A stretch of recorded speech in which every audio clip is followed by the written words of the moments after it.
Morning and welcome. I'm Skye Delano, the Executive Director of Outride. We are thrilled to have so many people joining us today for our 5th annual research summit. It is our biggest ever with 571 attendees, 22 sessions, and over 30 speakers. To understand how far we've come, it's important to know how we began. Outride was founded on the belief that cycling and well-being are connected, and with a commitment to providing access to cycling and all of its cognitive and health benefits to youth across the nation. Our story began nearly a decade ago with Mike's observation, his curiosity, and the tenacity to pursue the answers. It is my pleasure to introduce Mike Sinyard, Outride's co-founder, and some of you may also recognize him as Specialized founder and CEO. Welcome, Mike. Thank you. It's great to be here with everybody, and so exciting. I have so many things to say, but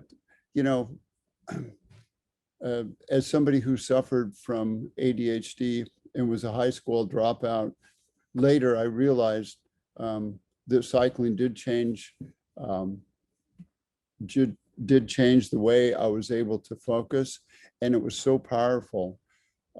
I realized that, and I thought it must be that way for other people. And then in 2012, next slide, in 2012, we took on and hired a lot of neuroscientists to really study that, because we believed that was true.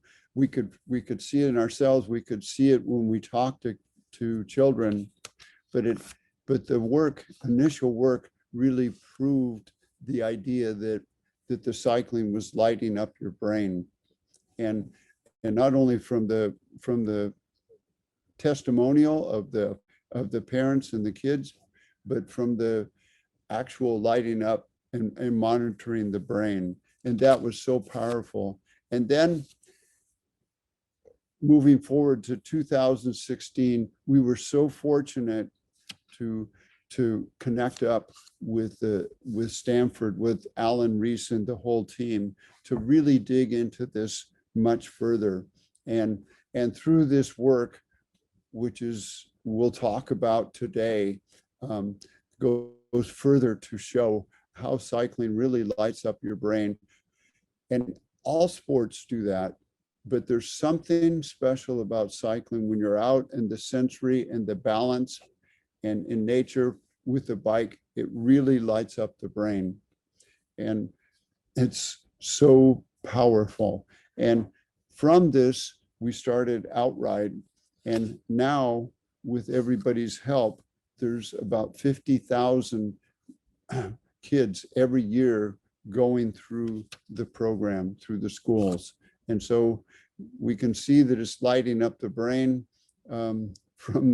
especially from the kids, right? From what they have to say about it, and how they feel so unleashed, and how the parents and how the teachers see that. So initially, we started this, it was writing for focus. And then later we realized that it was really for so many things to outride. So we named it Outride, and it's outriding, like I outride ADHD.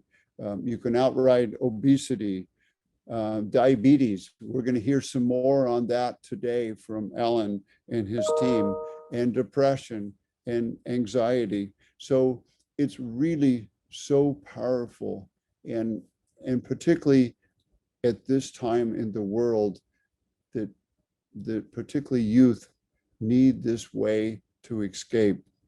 It's so powerful. So I'm going to let us go forward and talk about it. One of the things I want to say is, as an old person, we also find that cycling lights up your brain for people that are older, and it's a great way to keep your mind fresh from not getting dementia or Alzheimer's.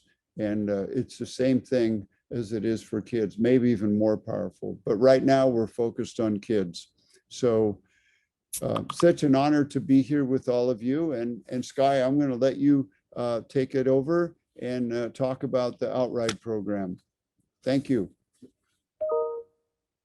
Thank you again, Mike, for your vision, your incredible and generous partnership, and your belief in the power of bicycles to transform the brains and lives of youth and so many others in communities around the country and the world. We are so grateful to you and our specialized teammates for your incredible investment in Outride and for the myriad ways you're supporting our work. Our current success and today would not have been possible without the time, talent, heart and soul invested by so many people. And it's a high quality problem that we can't name you all individually. So just collectively know that we appreciate you. But I want to say a special thank you to our research partners, today's presenters, our Riding for Focus champions, our Outride Fund partners, all of our new friends joining us today. We are delighted you're here.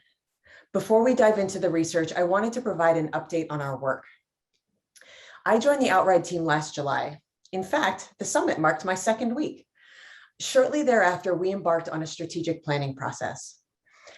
We have a strong foundation, and our strategic plan builds on what we've learned for an even brighter future. The belief in the transformative powers of cycling has fueled our research and our programs for the last 7 years. What we've learned through our programs and our research is that in addition to helping youth with ADHD focus better, cycling is also a tool for mental and physical well-being.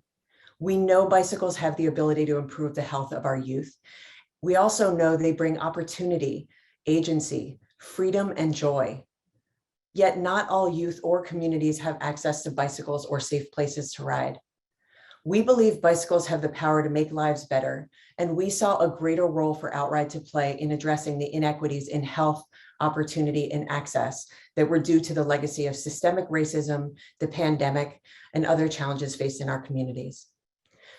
Through our 3 core programs, research, Riding for Focus, and the Outride Fund, we are harnessing the benefits of cycling for the well-being of youth and communities. We are committed to diversifying the next generation of riders by increasing access to bicycles and cultivating inclusive and thriving cycling communities.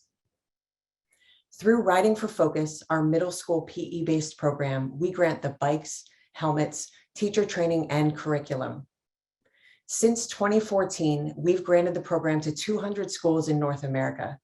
This fall, we're poised to add more than 60 new schools, train over 120 new champions, grant 2,500 bikes, and add new hubs in Chicago, Philadelphia, Inglewood, and the Four Corners region. The Outride Fund brings the power of philanthropy and community building to youth cycling programs and projects. Through our matching community grants, our goal is to cultivate inclusive and thriving cycling communities and create pathways for engagement from middle school to adulthood. Since the fall of 2019 and through 4 rounds of grants, we've committed over $1 million in matching grants to 129 grantees across 39 states, supporting programs as diverse as youth cycling education, rider development, Earn a Bike, bike cooperatives, trails, bike parks, and pump track projects. Our goal is to inspire action that advances diverse, inclusive, and thriving cycling communities. For those of us who love cycling, we believe this is our collective responsibility, and we are actively seeking to expand our partners and partnerships.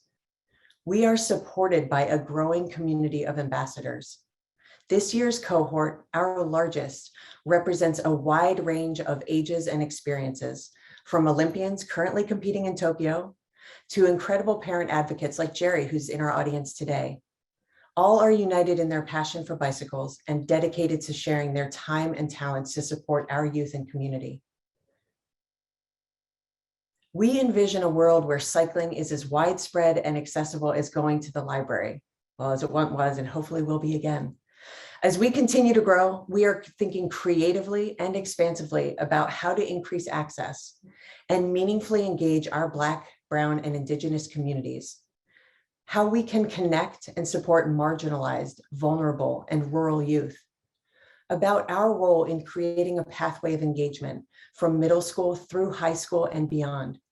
We seek to be a partner and a platform for raising awareness and support, for sharing insights and building community. Today's summit was envisioned to do just that, to share ideas and experiences, and to make connections. It is my pleasure to turn it over to Dr. Esther Walker, Outride's research manager, to provide an overview of the day and to introduce our first speaker. Thank you, Sky. And thank you all for joining us for this very special event. We're very excited to be able to connect you all with researchers, practitioners, and community leaders to share relevant data, research, and work by some incredible programs to support your programming and initiatives around the country and across the world. We know there's a lot of amazing work being done out there. And so we encourage you all to continue to listen and engage with one another as we all work towards advancing youth and community well-being through cycling. Just a few notes on event logistics today. We welcome questions from our attendees, and please submit all questions through for the current session via Whova. So within Whova, if you click on your session, select the current session we're in. Right now we're in session 1. Look for that Q&A tab to ask a question. If a speaker doesn't get to your question live, within Whova, they can be sure to go back and answer it, so we make sure to not leave anyone hanging. Keep in mind that the live stream will continue to play through the breaks, so stay tuned for movement break suggestions and other fun videos and trivia. The event is being recorded, and so if you need to step out for a minute, go for a ride, or just get some fresh air, you can always come back later to watch the sessions that you may have missed. So, and finally, take advantage of this opportunity to really learn from your peers and colleagues. Many of us have the same goal, really sharing that joy of biking and sharing that wealth of knowledge amongst you all. So we encourage you to connect with one another, share challenges, and share advice. And with that, it's my pleasure to introduce our first speakers. As Mike mentioned, in 2016, we partnered with Dr. Allan Reiss and his team at Stanford Medical School in order to conduct research to better understand the effects of cycling on brain function and cognition in children with ADHD. We are now in the 5th year of that partnership and are excited to hear updates from this important research. While Dr. Reiss will not be joining us live today because he's at a family event, his incredible lab staff are here and will be able to answer questions live after his presentation. Erin Piccirilli will be joining us as the research data analyst on this project, as well as Dr. Stephanie Van Riper, the newest member of the lab, joining as a postdoctoral fellow. So please join me in welcoming Dr. Allan Reiss, Erin Piccirilli, and Stephanie Van Riper from Stanford University. Hi, everybody. This is Allan Reiss from Stanford University. I'm very sorry I can't be with you this morning. Right about now, I'm actually in a car on my way to the airport to get on a plane to go to Utah for my daughter's wedding. So I hope you accept that as a reasonable excuse. And I'm happy to be able to present a few slides to you this morning that are relevant to our work sponsored by the Outride Foundation. A lot of what I'm presenting to you today wouldn't have been possible without the very hard work of Erin Piccirilli, who is the data analyst on our project. And I hope you'll also have the opportunity to meet Stephanie Van Riper, our brand new postdoctoral scholar. And keep in mind that the work that I'm presenting from previous years was largely directed by Dr. Gavin Tempest, who is in the UK. Here's a great quote that I found recently.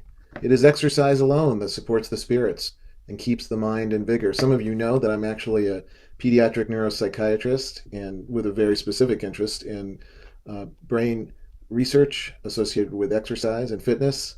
And so, yeah, I could have said this, right? But who do you think actually said it? Was it Cicero, who lived more than 2,000 years ago, or was it me, who fortunately is still living? Okay, I'll give you 3 seconds to think about it. 3, 2, 1, take your guess. Here's the answer. It was Cicero. So if you guessed me, thank you very much. I could have said it. Maybe I would have said it if I lived over 2,000 years ago. But I've been saying things like this for a while now, but without the wonderful quote that I put there. I put it in my own words. So a brief review, exercise and brain health. Established evidence. So what do we know? Pretty much for sure, exercise can improve aspects of learning and cognition. Exercise can contribute to improve mood and sense of well-being. Absolutely. And so these are wonderful effects of exercise, and we should all keep them in mind. And for those of us who are in caregiver or teaching physicians tell the people whom we care for. There's also strong evidence that exercise can improve symptoms of ADHD, reduce, I don't think we're quite at the prevent part, but we're getting closer, cognitive effects of aging, and reduce symptoms of depression and anxiety. And again, as a physician, these are compelling enough to me at this point that I oftentimes include exercise in my prescription or recommendations to my patients. But there's still many critical unanswered questions about exercise. So for example, what elements of exercise most improve brain function? Is it the setting? Is it the duration? Is it the frequency, the dose? What functions, what aspects of cognition improve? Attention, processing speed, inhibition, working memory? What factors predict response? Your prior fitness level, your bias, your expectation about what's going to change, aspects of your pre-existing genetic structure, your sex, your age. Are there ways to augment or leverage the effects of exercise with collaborative types of treatments, real-time feedback, post-exercise cognitive training, medication? Are there real-world benefits in addition to what we can measure with research? Quality of life, educational achievement, social emotional function. And the last question, which will be somewhat of a focus today in my talk, what's the best way to measure brain response to exercise? Through symptom increase, decrease, learning, brain function, etc. Okay, so I told a few of our friends in Outride and some other folks that I would present this very briefly, this study that just came out in the Journal of the American Medical Association, which has the wonderful title of Association of Cycling with All-Cause and Cardiovascular Disease Mortality Among Persons with Diabetes. This European study, the EPIC study, is huge, tens of thousands of people. And here's the conclusion of the study. Cycling was associated with lower all-cause and cardiovascular disease mortality risk among people with diabetes, independent of practicing other types of physical activity. Participants who took up cycling between the baseline and second examination had a considerably lower risk of all these causes of mortality compared with consistent non-cyclists. Okay, if you have diabetes and there's ever a compelling reason to start cycling, this is it. 25 to 35% reduction, by the way, in all-cause mortality. Very compelling study. Okay, so now let's get back to this question. What is the best way to measure brain response to exercise? And I've laid out here these different levels at which one can measure response. And I know some scientists and some of my fellow faculty at Stanford who are interested in measuring DNA, RNA, molecular response, cellular response to exercise. But we tend to focus ourselves in our lab, first of all, on phenotype. So what can you outwardly see and measure? Cognitive testing associated with learning, memory, attention, mood, ratings, and so forth. But we also go one step further and we look at circuits in particular and anatomy, but circuits. Now, how do we measure circuits? Well, in our lab, in association with exercise at least, we use near-infrared spectroscopy. And for those of you who have attended our summit presentations previously, you know that near-infrared spectroscopy uses infrared light that passes through the scalp and skull in a few millimeters of the outer surface of the brain called the cerebral cortex, and gives you information about brain activity by measuring oxygenated and actually deoxygenated hemoglobin, which are molecules that are carried in the blood. So that blood flow is a proxy for brain activity. So the infrared light source comes in, the infrared light comes in, and then parts of the light can be measured by the detector, and that gives you the information about hemoglobin. In our first study that was funded by Outride, or the predecessor foundation, the Specialized Foundation, we were fortunate enough to have our research results published in a major exercise, sports exercise journal, medical exercise journal, the official journal of the American College of Sports Medicine. And the bottom line of this paper is that we set out to determine, and we thought we would be able to determine, that not only could we measure brain response before and after exercise, but during as well. And that's exactly what we showed in the study. And that's pretty important because it's great to be able to measure brain responses in an MRI or with NIRS or EEG and so forth, pre and post, but we're very, very interested in mechanisms too. So what's actually going on in the brain when a human being exercises? So we were pretty stoked about this result and the finding, and actually so were other people. So in a subsequent paper that came out in 2020 in the up-and-coming journal Brain Sciences, and I'm not just saying that, it really is up and coming, and it's becoming a major journal in neuroscience, The title of their paper is New Directions in Exercise Prescription. Prescription, I like that. Is there a role for brain-derived parameters obtained by functional NIRS?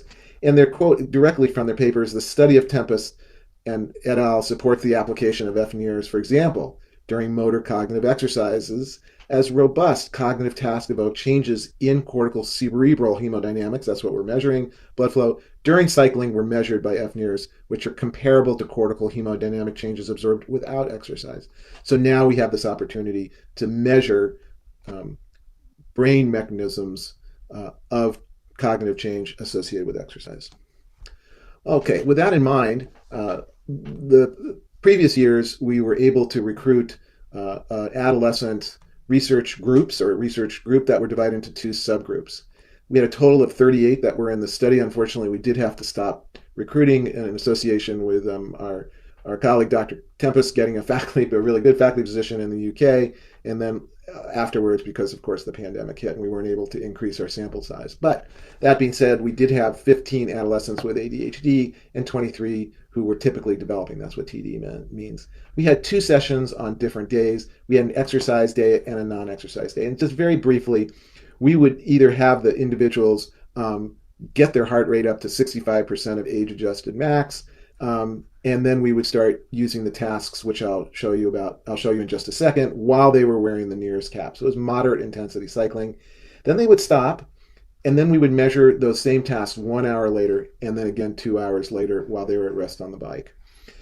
For the non-exercise day, it was not nearly as much fun for them. They came in, they were at rest on the bike, so they didn't pedal, and they did the same pattern. So they did the initial tasks, waited an hour, did them again in 2 hours. So we have very comparable research methodology for both days, but in one day we have an exercise session, which I think lasted about 20 to 25 minutes. So what was our first task? And this is a task that we actually have presented previously at the summit, and I'm not going to spend a lot of time on this other than to just give you a summary. So this task is called the go, no go task, and it is a classical inhibition task. So inhibition means you should be able to stop yourself from saying something or doing something in situations where it's not appropriate. So think about the classroom. A kid sees a fire engine going outside and leaps up and yells, "There's a fire engine out there." That's probably not a great thing to do when you're in class. Or you're talking to your boss and he or she is really annoying you and you really want to say something kind of insulting, and you should inhibit that for your own good. But sometimes, for some people it just slips out and then it can have repercussions. So this go no go task is a very simple type of inhibition task where you see a series of letters in trials that last a certain amount of time and then disappear onto the next one and so forth in seconds. And you're supposed to keep pressing a button every time you see a letter except for X. And so what these letters do before X, and there's probably about 80% of them are not X, is set up what we call a prepotent response, which means that your brain is used to pressing the button. So when X comes around, you gotta stop that inclination to press. And people who have the diagnosis of ADHD have trouble with that inhibition of that response, despite the fact that they know they're not supposed to press.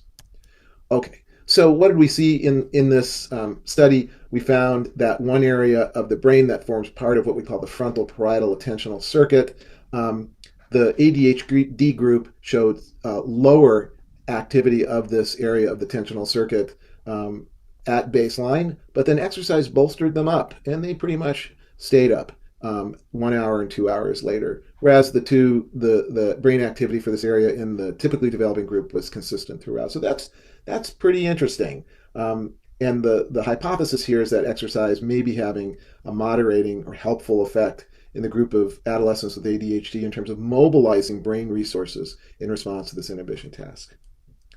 Okay. But here's where we're going to spend a little bit more time today, even though our overall time is limited. And this is a different type of task. So we were talking about inhibition before. Now we're talking about working memory.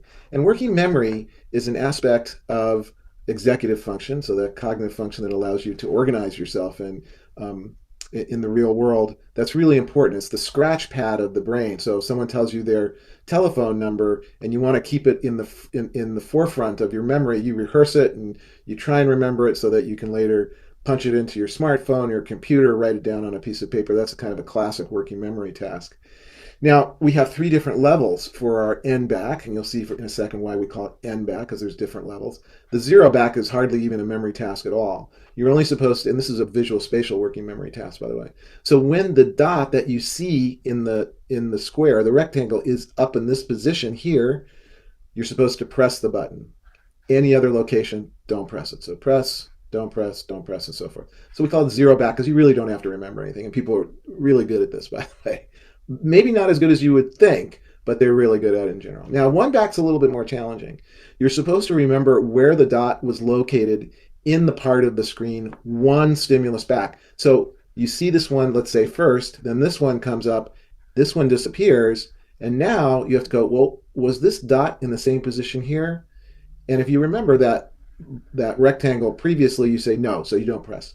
But now the next one comes up, and this is, by the way, continuous. This is just continuing on. And now it's here, and you remember, oh yeah, it was in the same position here, so I'm going to press. So there you go. That's the 1 back task. It's not that hard, but it's a little bit challenging, particularly for people who have working memory or short-term memory problems. Now, the 2 back is challenging. Not only do you have to remember something that occurred previously, but you have to remember it when it occurred previously 2 trials back. So here's your first one. Okay, imagine that. It's right here. Now the next one. Now the next one. Okay, this one and this one are gone. You have to remember that 2 trials back, this was in the same position, so you press. And now here's where it really gets fun. This one comes up next, so you kind of have to wipe the slate clean about these, and you have to remember what came 2 back from this one. So that's a little bit harder, more than a little bit harder. And there's some experiments that they run in neuroscience where they do 3 back. I won't even attempt that myself. So what did we see behaviorally? Well, we did a good job recruiting these 2 groups because, in point of fact, they performed pretty well. The sensitivity, or D prime, is a measure, kind of an aggregated measure of performance or accuracy. And both groups did pretty well. The group with ADHD was a little bit less accurate for the 0 back, but they were pretty darn good. And reaction time was how fast you press the button when you should. They were pretty comparable too. Maybe a little bit of an elevation here. Now, the 1 back is where you start to see the groups diverge. So again, accuracy, performance, the typically developing individuals are performing pretty well, not quite as good as 0 back, but pretty well. And you can see the individuals with ADHD are showing a decrement in performance and also longer reaction time. So they're taking more time to make their response.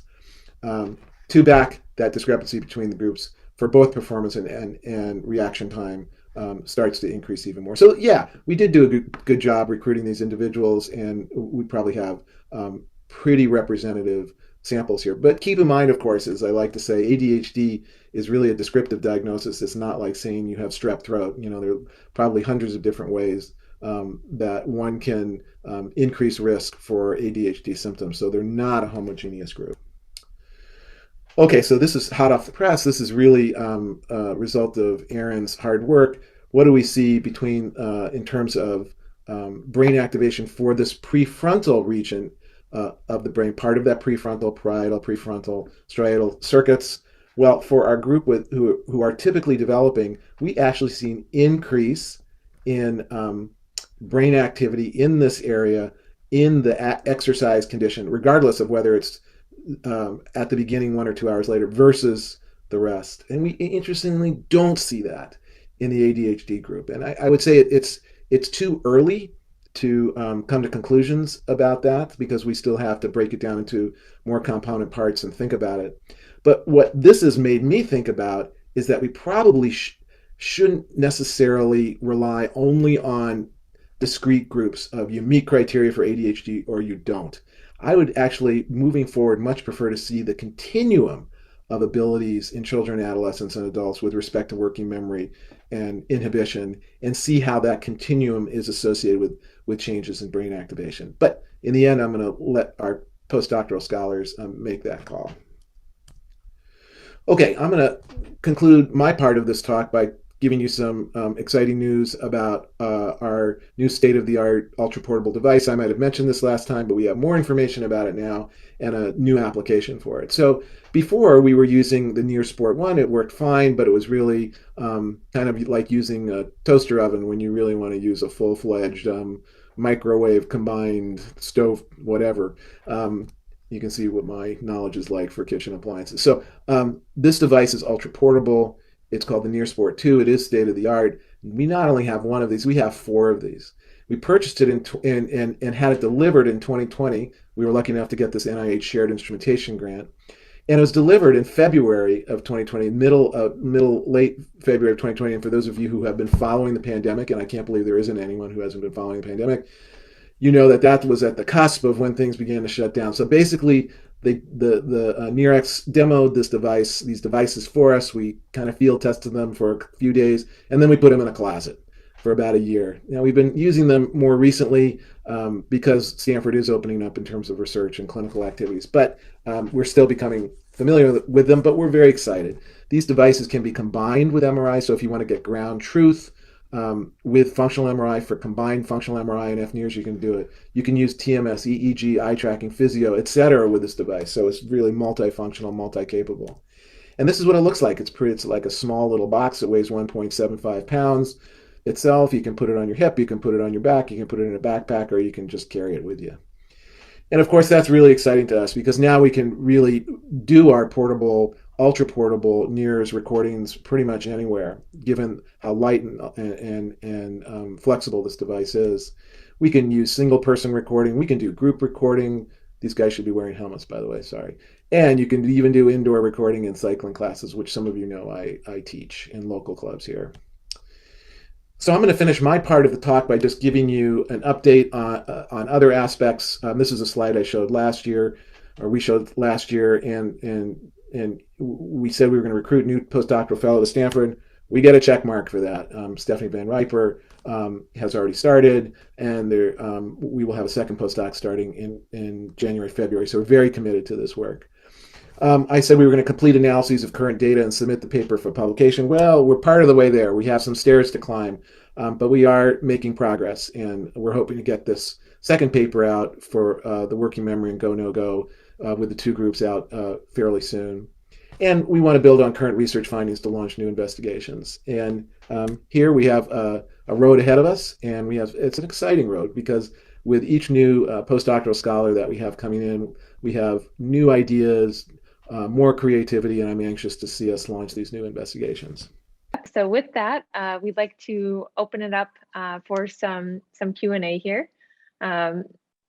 And I'd like to, first just start out that, we're very excited to have you both, and Stephanie, kind of welcome to the team. And I just want to start out by asking a little bit about, as a new member of the BrexFit team, what you're most excited about working on kind of in the coming years. I'll send that over to Stephanie. Thank you. Thank you so much. Hopefully everyone can hear me well. I am just so excited to be working with this team. I think the pushing the envelope in terms of using this new technology to better understand brain structure and brain function and different cognitive aspects of these neurodevelopmental disorders, particularly ADHD, is just a really exciting avenue. And so in the future, I really hope to expand, of course, on the work that's been well established here in the lab and look at more longitudinal changes with cycling programs, more training trial type features in the upcoming years here. So really trying to understand both the dose response in terms of what's ideal in terms of intensity, frequency, and duration, as well as overall trial length for how we can best dose cycling to these individuals. Great, thank you, Stephanie. And I see we've just got a new question that just popped in. So do either of you know if there's been any research on how the brain reacts to different types of cycling? So for example, road cycling versus mountain biking versus more kind of, downhill gravity-based riding, and how that might affect the individual. And maybe if there's not any that you know of, do you have any thoughts on how the brain might react to those different types of riding? I think that's a really interesting question.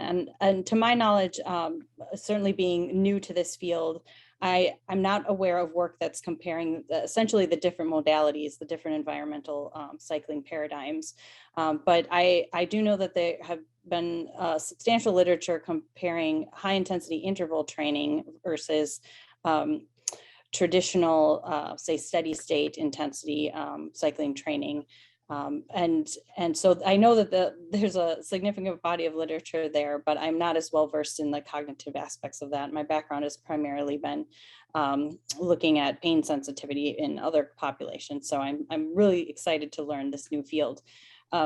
So I think that that's an important question that should be asked. And it's a part of, as I was describing, the elements of the dose response that we really need to tease out to better understand which types of cycling might be most appropriate for which types of individuals. Great, thank you, Stephanie. And I think we have one more time for one more question. I just see one that popped up here in terms of, do you have any evidence or kind of know any resources in terms of what sorts of cognitive differences you might expect to see between youth or individuals who ride more regularly versus irregularly?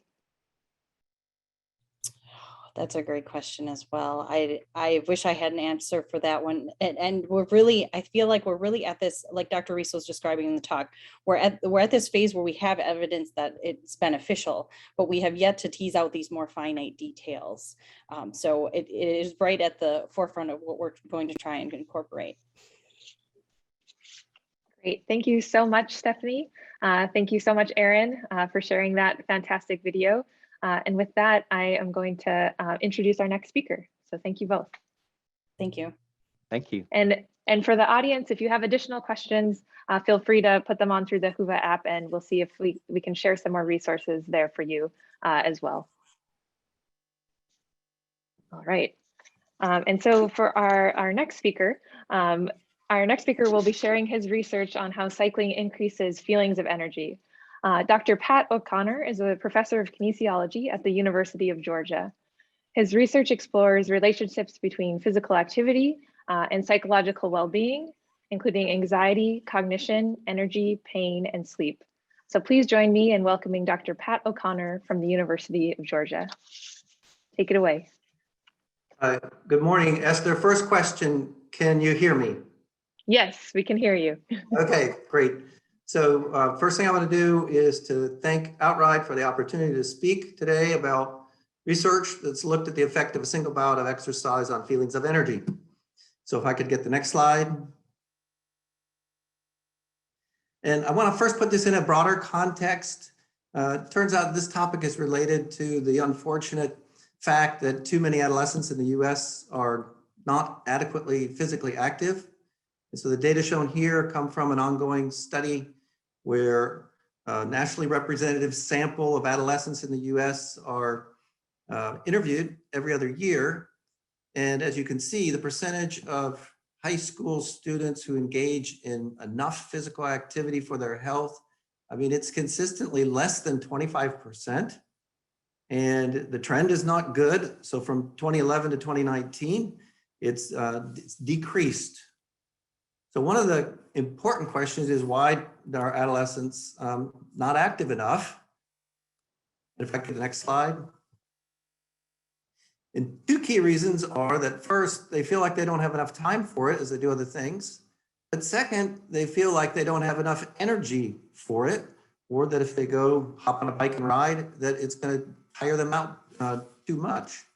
So if I could get the next slide. If you consider people's perceptions about the fact that exercise might drain their battery, it turns out that the data are contradict that idea. And the data are shown in the bottom of this figure. Each of those circles shows the outcome from one of the dozens of experiments that have been done in this area. The shaded purple area, the circles that are above zero, show all the outcomes that found that there's more energy after exercise compared to a control condition. And you see that 82% of the time, it's an energy boosting event. And those situations where it's not boosting the energy, but decreasing it, those typically are the very long duration or the very high intensity exercise bouts. And most of these exercise experiments involve cycling. So if I could have the next slide, please.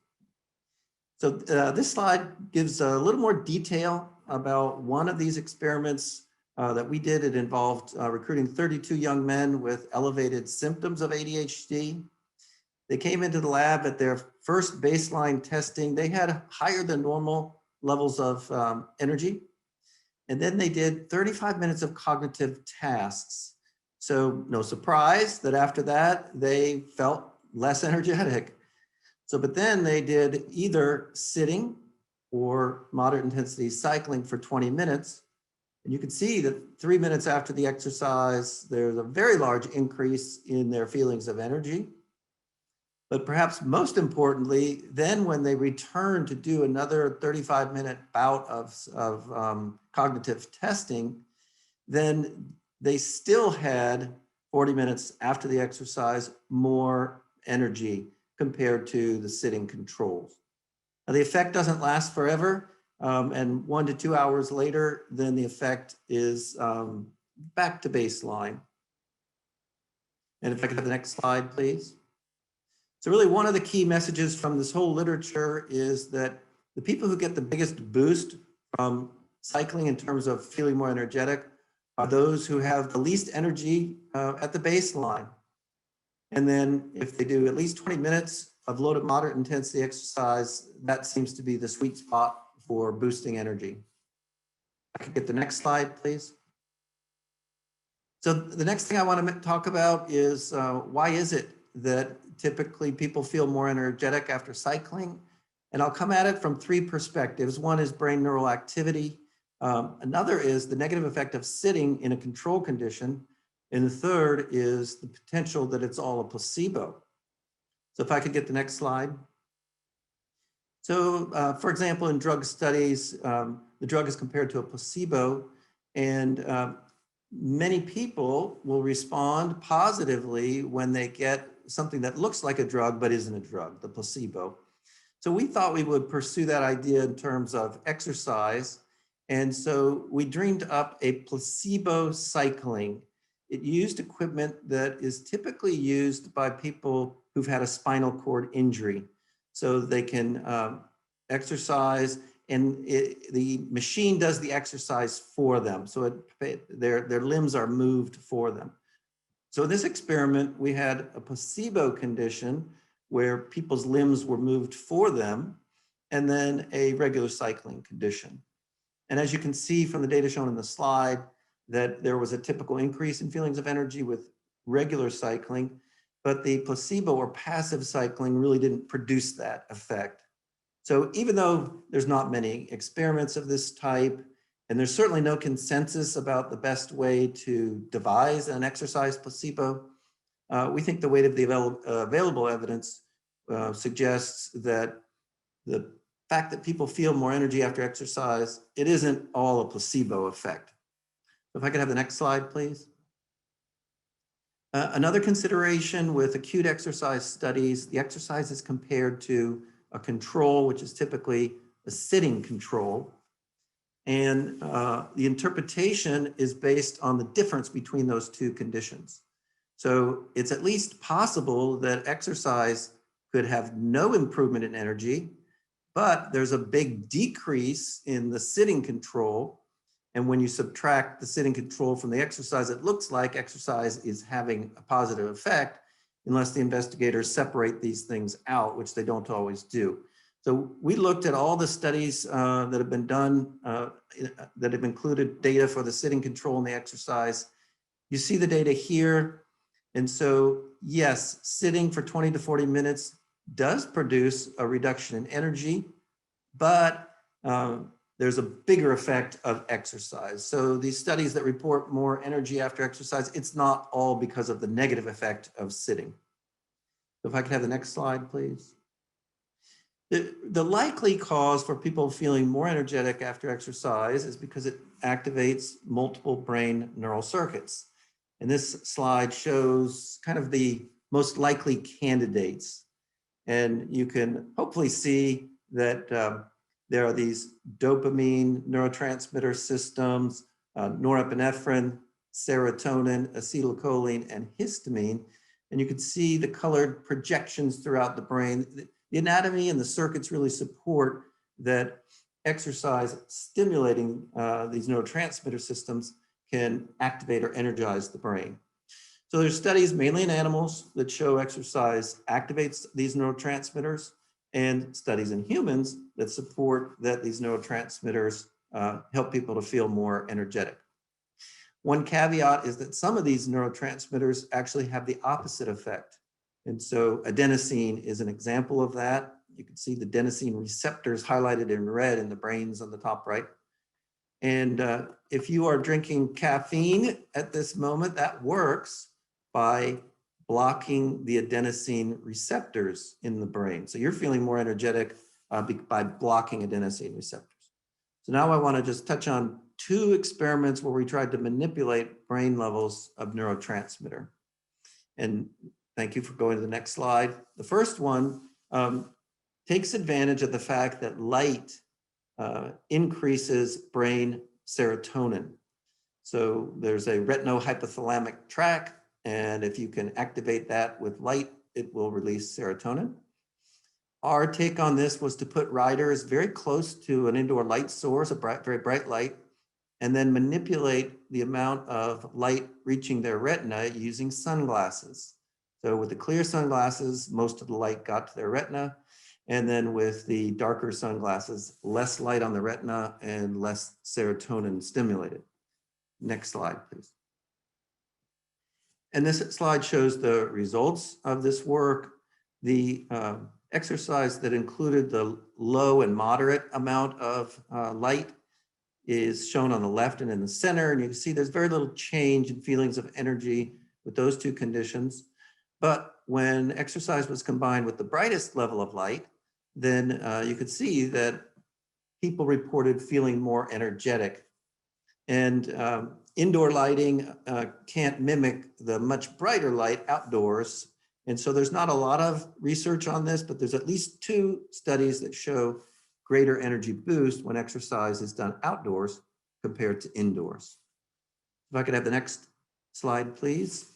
So the final experiment that I'll touch on is testing whether the increased feelings of energy with exercise might be due to increases in brain histamine. And we can test that with a drug, doxepin, which blocks the histamine receptors. So the idea is that if you get an increase in feelings of energy when you cycle, but it's due to histamine, if you block the histamine receptors, that histamine can't work, and it should block the increase in energy. And so as you can see from the results on this slide, that's exactly what happened. So we think the data do support that one of the reasons people might feel more energetic is because of exercise-induced increases in brain histamine. Next slide, please. And probably the most important part, or certainly one of the most important parts of all this, is why does it matter? And people who have more energy can do more, they can learn better, they can be more productive at work, and just everything that they want to do with their life, they're able to do, they're more able to do it. So it really increases their quality of life. And who wouldn't want that? And then if I could have the last slide.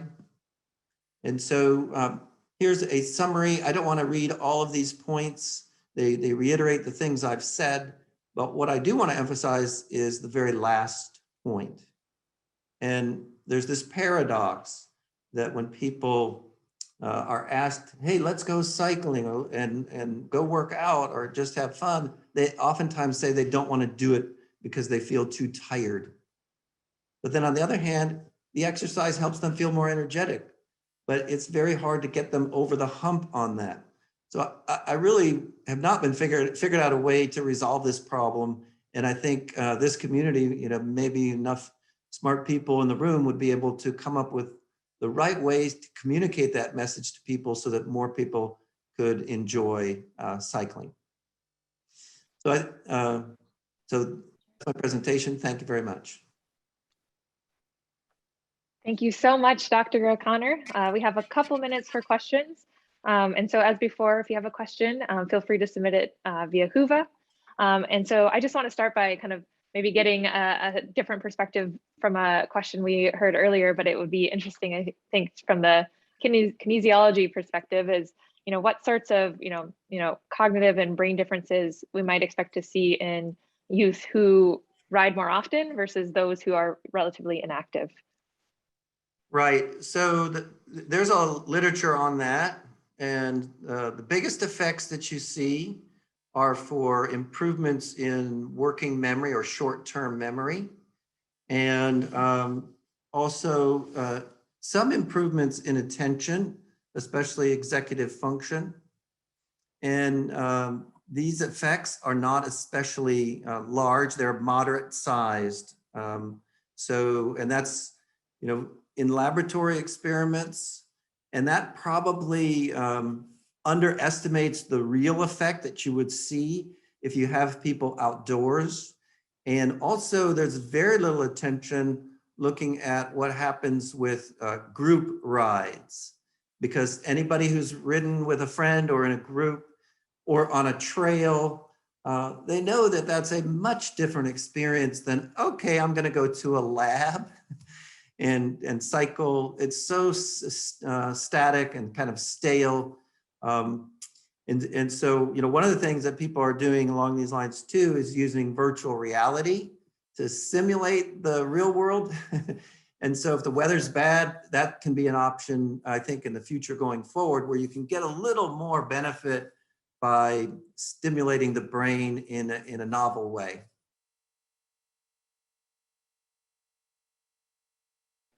Thank you so much. And one last question before we move on. What are you most excited about researching next? And what are your next big projects?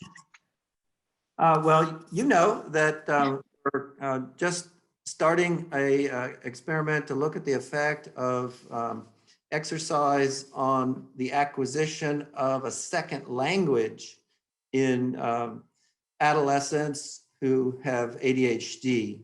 And so a lot of the research that's been done on cognition, such as I mentioned, working memory, or the kind of task that was described by Dr. Reiss, they are nice because you can calculate to the millisecond how long it takes them to respond, but it's not very similar to a lot of the real world where you're trying to learn something new, like a new language. So we think it'd be very interesting to take it to a slightly different, more real world task and see what happens. So that's my current exciting thing. Awesome. Well, thanks again for sharing today. And again, if people have more questions for Dr. O'Connor, feel free to put them on the Whova app and we'll be sure to send those over to him. Thank you again. You're welcome.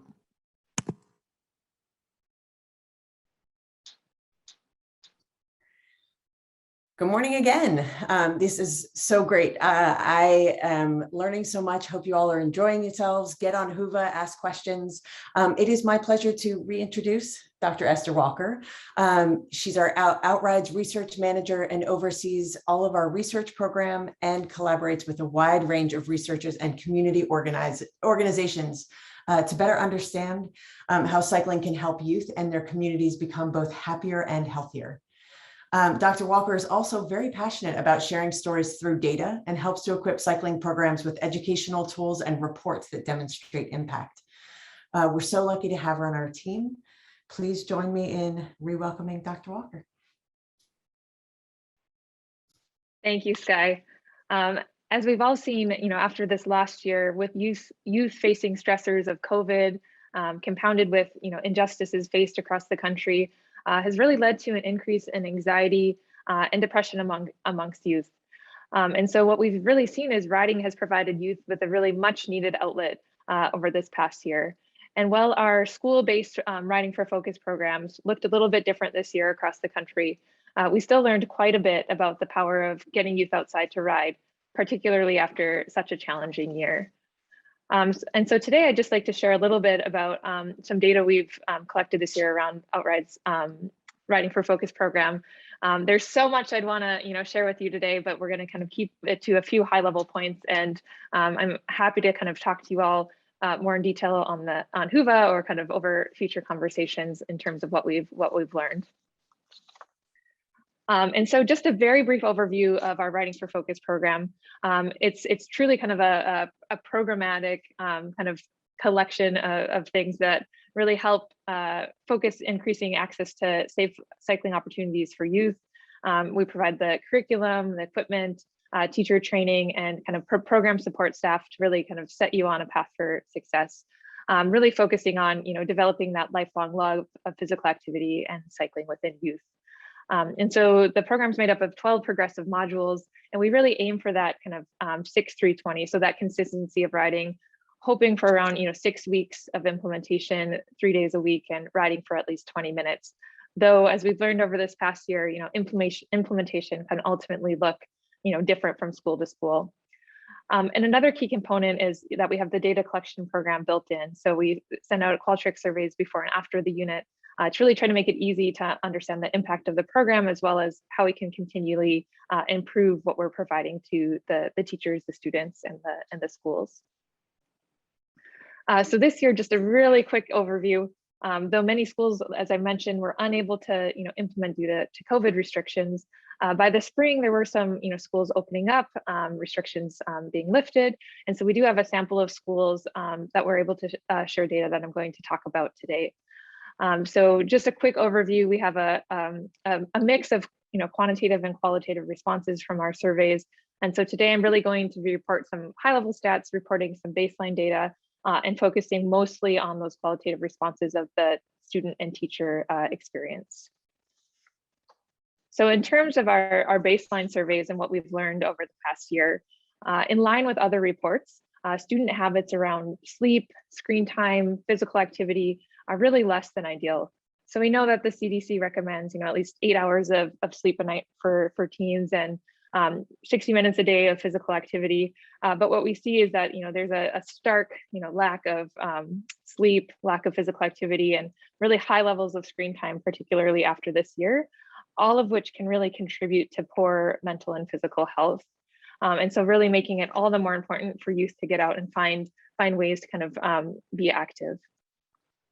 And to also note, along with that, is that really what we see with our data is that something is better than nothing. Just getting out, going for a walk, going for a short ride can really do wonders for your mental health. And so what we've seen here with our survey data over the past spring here is that with each incremental day, students report being active, they see boosts in their self-reported mental well-being. And really what I want to note here is that, while the CDC recommendation is, getting 60 minutes every day, we can really see here that, something is better than nothing, particularly that bump from kids who are completely inactive, so 0 days a week of physical activity, going up to just 1 day a week can bring them above that kind of low score threshold. And so again, here we know that physical activity, of course, it's not a solve-all solution, but it can really be a big help. And on top of just physical activity, we also saw that just getting out for a ride once a week was also associated with higher levels of mental well-being. And this, again, I haven't split it out in this graph here, but this wasn't just due to physical activity.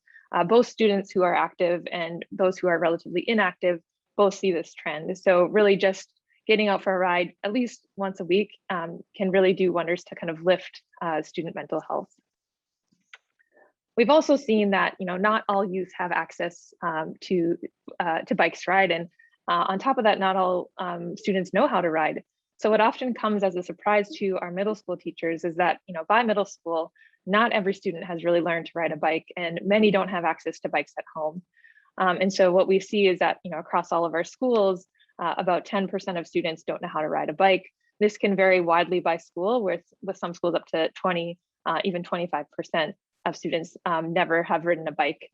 On top of that, 2 out of 10 students don't have access to a bike at home. And again, this also ranges by schools, with some schools going up over 50% in terms of lack of bike access. And so really what we see here is that schools and community organizations can really play a critical role in providing equitable access to fun, safe physical activity.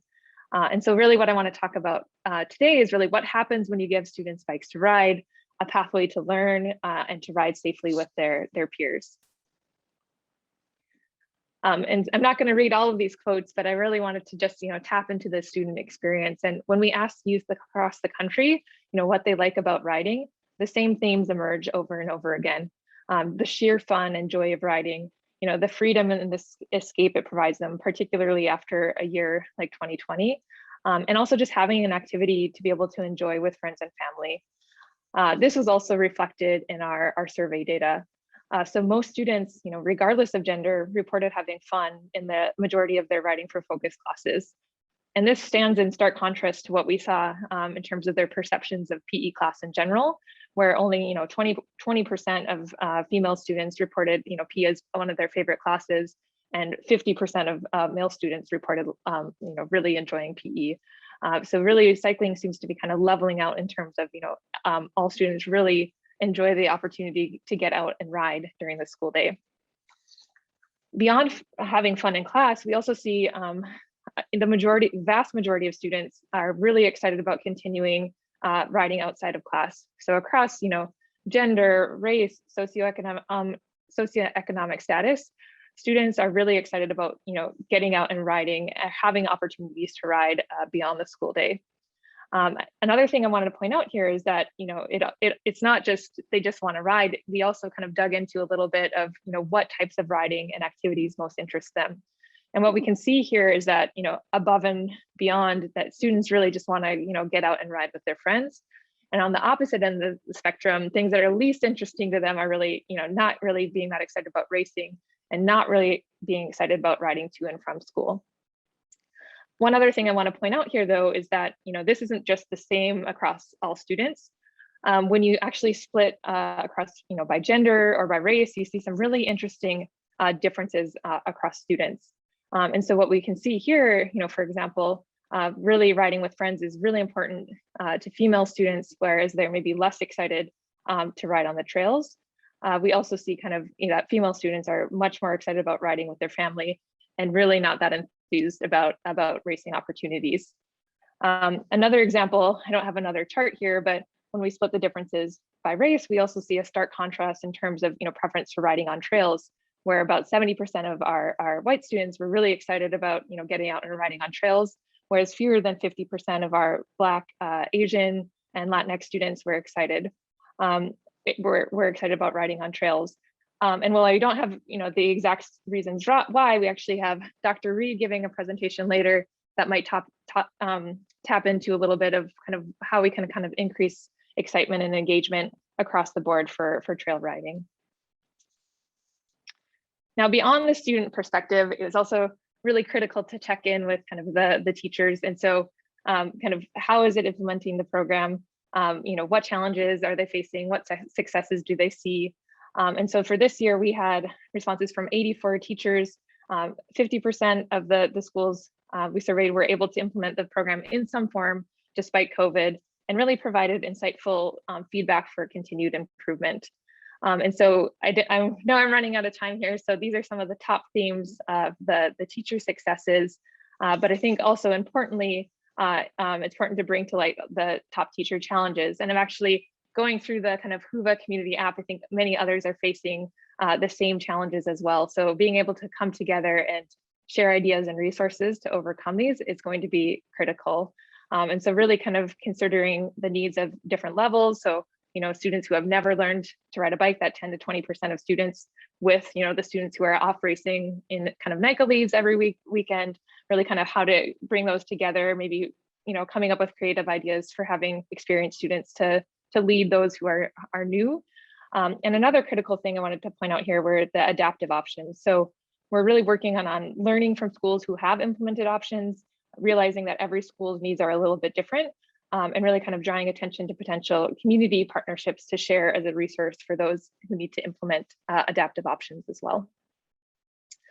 And so again, I don't need to repeat myself, but I think really kind of some of the key takeaways here are really kind of the school programs are a great start, but really we need to be engaging wider community partners to support this increased interest in riding. I think we have a really great opportunity to keep this captive audience really excited about physical activity and cycling, and just the pure joy that comes with it. And so really drawing on kind of volunteers and hosting family and community rides and earn a bike programs all can really help support access and kind of increased interest in cycling for students.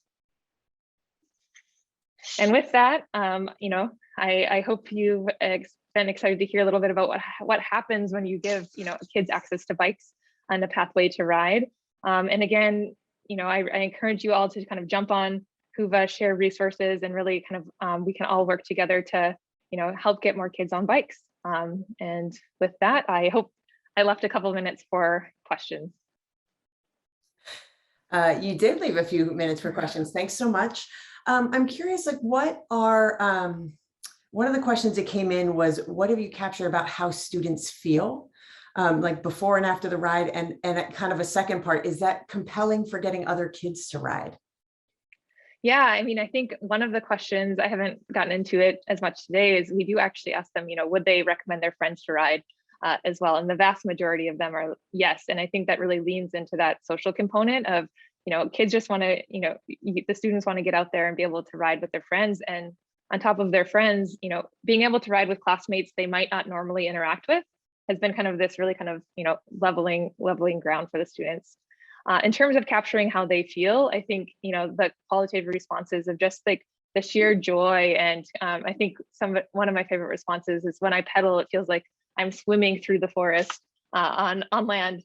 And so really a lot of those responses capture just that joy and fresh air and just the thrill of being outside of school during the school day have been some of those top themes. Nice. Another question just came in. Do you survey teachers about classroom behaviors during the program? We mostly, that has come in through the qualitative responses where people will talk about kind of more on task behavior, kind of less kind of interruptions, but that's a great idea. And I think we could definitely add that to future surveys. Nice.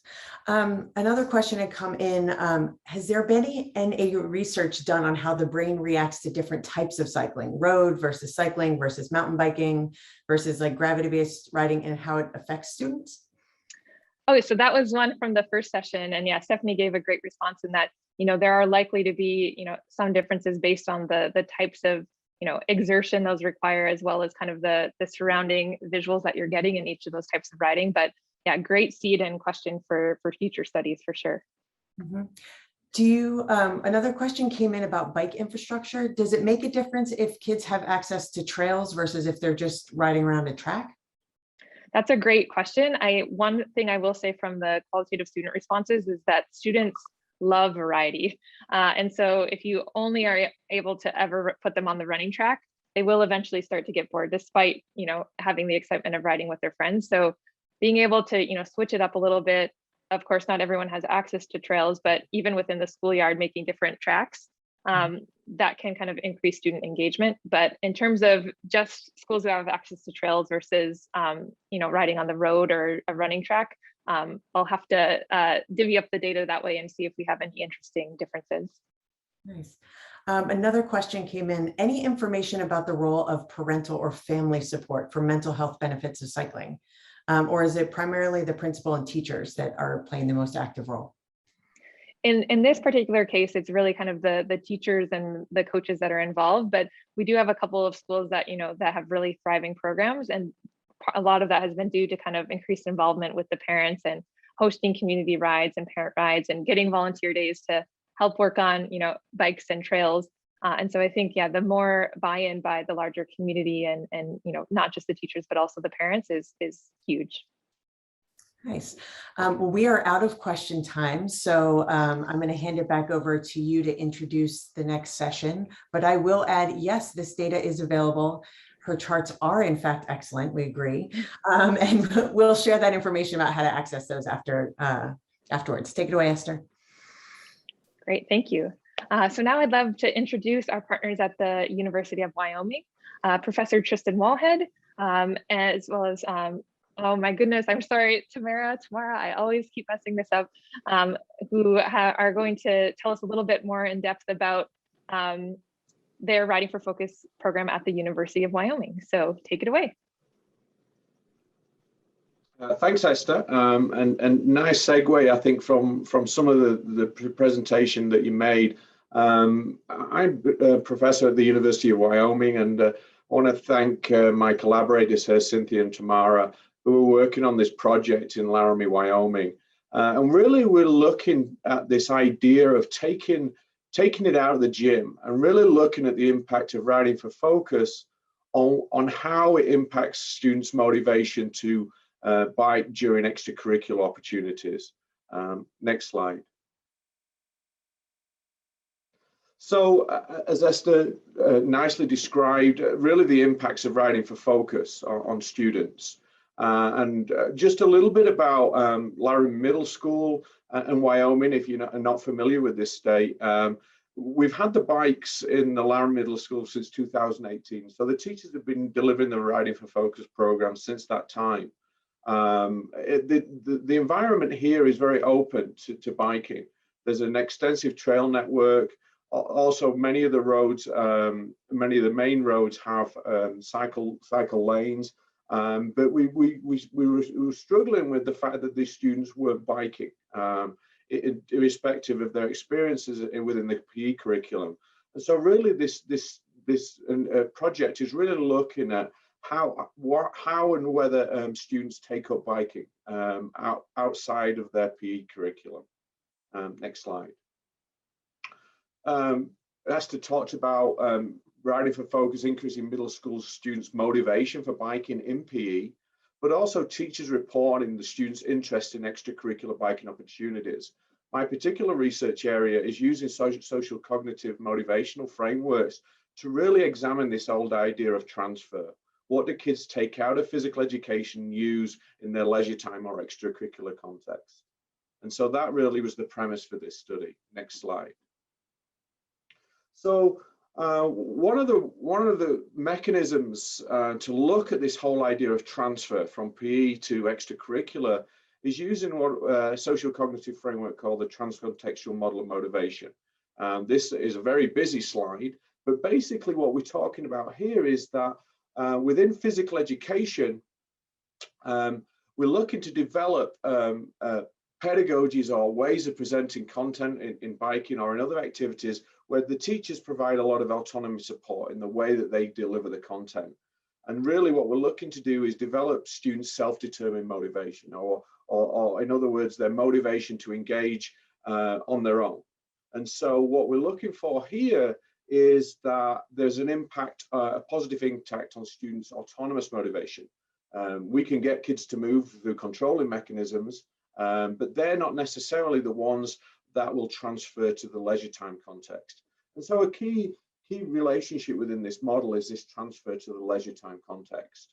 And so if we can get self-determined levels of motivation in students to transfer, what we see in likely is that this will transfer to actual participation in biking or any physical activity if it's connected to the PE curriculum. Now, just because we get students more motivated for biking does not necessitate necessarily that they will bike. And through this model, there's what we call behavioral regulations or filtering mechanisms, such as the student's attitude to that physical activity or behavior. Subjective norm, Esther just talked about that socializing agency, whether it's parents or peers within the leisure time context, what are their expectations for the student to bike outside of physical education? And then there's one of the key regulators of whether students actually bike is perceived behavioral control. Do they have the resources, whether it's in the environment, they have a bike, some of those behavioral mechanisms that really dictate whether this motivation translates into actual behavior. Next slide. So really the main project is to use this theoretical framework to examine this transfer of motivation from riding for focus in PE to extracurricular biking opportunities. Now, this was our first year of data collection regarding this larger project. And so obviously with COVID, we had some restrictions on data collection within the schools. But basically the students did experience PE at Laramie Middle School and did experience to some extent riding for focus units. So we were able to develop some preliminary data. Really, this preliminary data looks at the impact of riding for focus on students' motivation and engagement in PE. And then really the second key question is, how did this transfer to leisure time biking opportunities? And do those pathways support the use of the TCM model? Next slide. So we had this year 8 classes of 6th and 7th graders participate in a unit of Riding for Focus, which was a total of 147 6th and 7th graders. The predominance of the population here in Laramie is white, equal split between sort of males and females. The data collection protocol included really the students taking online questionnaires with the restrictions of COVID. And so they did pre-post on their motivation for PE, and then they take it a third time and looking at their motivation self-report within a leisure time context on biking. And we had 3 teachers involved in delivering the intervention within the PE curriculum. Next slide. So what you see in here on the slide is really the changes prior to and at the end of the Riding for Focus curriculum. And we use several sort of variables of motivation and engagement. So we looked at PE attendance, we looked at PE grades, pre and post the unit. These are all self-reported by the students. Their perceived behavioral engagement, how much they perceived they participated in that unit of activity. Their emotional engagement, how connected were they with that activity. Then the important one with the model is autonomous motivation and controlled motivation. Key take-homes here from this initial pilot data, what we saw was that generally these students had quite high levels of some of these motivational indices prior to going into the Riding for Focus. And many of those were maintained. We saw a significant decrement in emotional engagement just in one of those parameters. But generally what we're seeing is some good patterns that the students have leaving the Riding for Focus unit with high levels of autonomous motivation for biking in PE. And so that supports in many ways some of Esther's sort of anecdotal data from the students in some of those comments. Next slide, please. So this is a slide of the trans-contextual model of motivation. And so what I want to present is a couple of key pathways. Right now, when you're doing analysis like this, the type of statistics, you'll need a larger sample size. And so we will continue to collect data to set the whole path analysis and really look at some of these mechanisms of transfer from PE to extracurricular biking context. I just want to highlight a couple of important pieces. What we're seeing is that these students are developing more self-determined forms of motivation. This is predicted by what the teachers are doing, the autonomy support they're providing in the way they present in the curriculum. Another important relationship is this transfer. We're seeing the transfer from PE to their autonomous motivation for biking in a leisure time or extracurricular context. And again, this again supports what is else predicting this autonomous motivation is the support of others, the autonomy support of whether parents or peers. And particularly with middle schoolers, we know that peers are quite a potent form of autonomy support. And in terms of the key aspects of behavioral control, what we're seeing is extracurricular biking, the mean was about a 4. This is on a 7-point scale. So they're self-reporting biking relatively 2 to 3 times a week. I would say, as I just sort of mentioned earlier, what we did to try and facilitate this is that we're offering now an extracurricular club after school twice a week. And so we're trying to facilitate the use of the bikes for students who are experiencing Riding for Focus during PE time. What we're also seeing is that one of the biggest predictors of intention to bike during leisure time is subjective norm expectations. In other words, expectations of significant others in those leisure time contexts, whether it's parents or peers. Perceived behavioral control is not right now from this first year data a big predictor, which tends to suggest the students have the resources to bike, whether it's an environment or having the bikes all the time.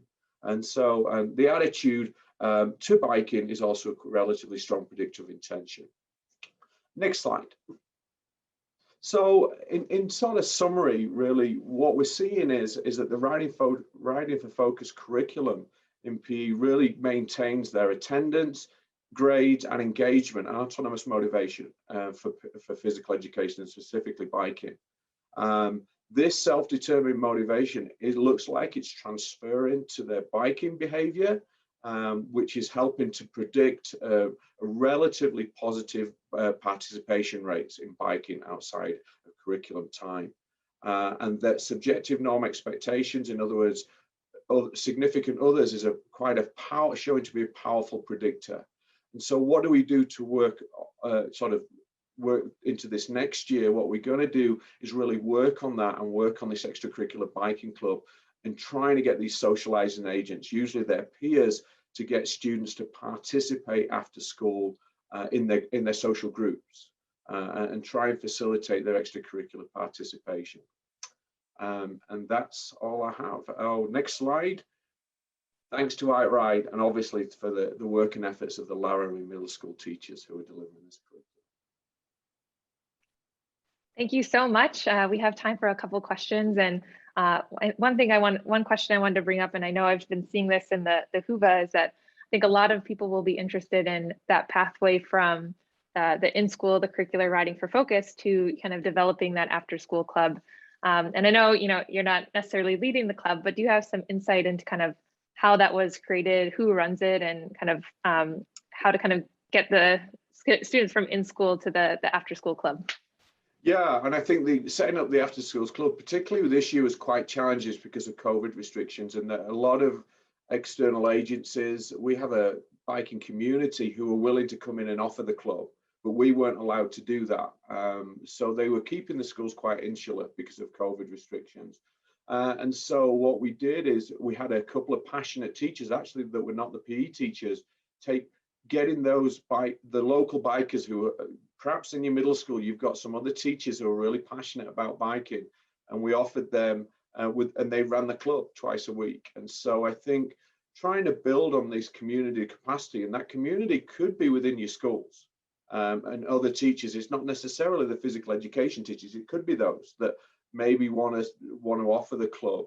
And I think then getting the word out, particularly advertising once the students are in the PE curriculum, like, yes, you can come tonight to do the club and we'll go to the local trails with your friends. And I think that's something we want to continue to build upon. Thanks, Esther. That's a great question.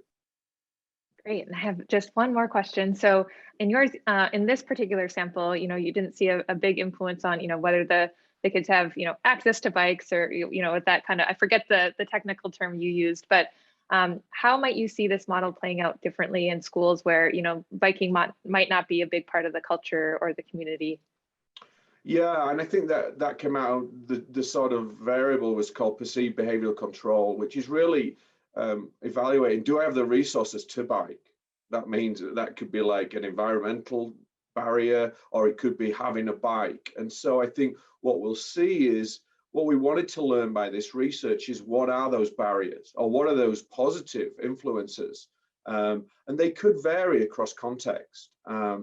Depending on Wyoming is very different to a very busy urban setting. And so what we'd like to do is really expand this to different sites to see whether those mechanisms of predicting actual biking behavior in an extracurricular context are the same.